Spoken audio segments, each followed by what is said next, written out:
A situação de toda a sociedade ditou, em cada tempo, a celebração jubilar, como temos visto aqui neste programa, em cada semana, com o Dom Manuel Clemente. Cumprimento. Muito obrigado. Boa tarde e obrigado por estar connosco. E interessa talvez recordar o nosso encontro de há 8 dias atrás, porque ficou no ar uma pergunta. 25 anos depois de 1775, houve ou não houve jubileu? Não, exatamente. Porque a seguir ao jubileu de 1775, qual seria o jubileu de 1800? Pois a resposta é que não houve. E porquê é que não houve? Não houve porque, entretanto, tinha acontecido a Revolução Francesa. A Revolução Francesa foi muito severa na sua parte mais aguda em relação à Igreja. Criou-se em França, ou tentou-se criar uma outra Igreja, chamada Igreja Constitucional, dentro dos ditames da dita Revolução. Os católicos ligados a Roma, na sua maioria, resistiram, não é? E por isso a perseguição foi muito grande, a proibição da Igreja, como existia, foi também muito forte. Os mártires não faltaram, a guilhotina também trabalhou para eles, não é? E para elas, enfim, para religiosas e também para padres. Portanto, foram tempos muito, muito difíceis, como podemos imaginar, e também afetaram diretamente o Papa, que ainda é o Papa Pio VI. Portanto, o Papa que tinha sido do jubileu de 1775 e que já tinha dito, como aqui se referiu, que os tempos que seguiam iam ser tempos muito difíceis, iam ser tempos de mártires. Ele avisou isso, ele sentiu isso em 1765. E realmente foi. E realmente foi, porque depois, com Napoleão, a Revolução Francesa desce pela Itália, também ocupam o Estado Pontifício, e o próprio Papa Pio VI é feito prisioneiro e levado para a França. Levado para a França, já, claro, mais idoso e doente, mas lá o levaram para a França, e acaba por morrer em Valence, na França, em 1799. Portanto, não há aqui, obviamente, ocasião para convocar jubileu nenhum. Não é? E mesmo a eleição do sucessor também não foi nos termos habituais, dos cardeais em Roma, do conclave na Sistina, não foi nada assim, porque não podia ser. Mas o Papa Pio VI tinha previsto isso e disse que, à data da sua morte, os cardeais que pudessem, não é? Se reunissem num sítio onde tivessem liberdade para fazer o conclave, como realmente aconteceu, em 1800, reuniram-se numa ilhota ao pé de Veneza e ali elegeram um novo Papa, o Papa Pio VII, que foi também um dos grandes papas da história da Igreja, foi o grande restaurador da Igreja depois da Revolução Francesa. Ele vai ser Papa até os anos 20, Pio VII. E por isso, entre 1799 e 1800, está assim. Portanto, um Papa que morreu em França, morreu no exílio, só mais tarde é que depois o Pio VII leva os restos mortais para Roma e pode sepultar no Vaticano. A eleição do novo Papa, mas também não pode regressar imediatamente a Roma. Portanto, não há jubileu, obviamente, em 1800 a situação é esta.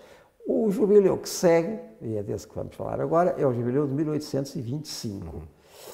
O jubileu de 1825 acontece, lá está, mais uma vez, numa época especial e em que as coisas da Igreja se ligam às coisas da sociedade em geral. O que é que tinha acontecido? Como nós sabemos, a Revolução Francesa e depois o Império de Napoleão acaba em 1815, quando o Napoleão é derrotado em Waterloo, por todas as outras nações que estão contra a França, e regressa à velha monarquia dos Bourbons, o rei Luís XVIII, irmão do rei que tinha sido decapitado na Revolução Francesa. Não é?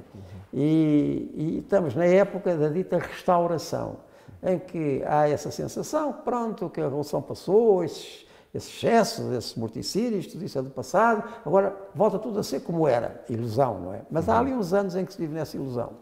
E o Papa Leão XII, também na convocação e na realização desse jubileu de 1825, está um pouco nessa ideia, não é? Esse entusiasmo. E por isso, o jubileu de 1825 tem muito esse aspecto de ser como tinha sido antigamente, antes disto tudo, antes da Revolução, e lá aparecem também os representantes, os príncipes, etc., todos devidamente fardados, equipados, os cortejos, tudo isso que tinha sido antes.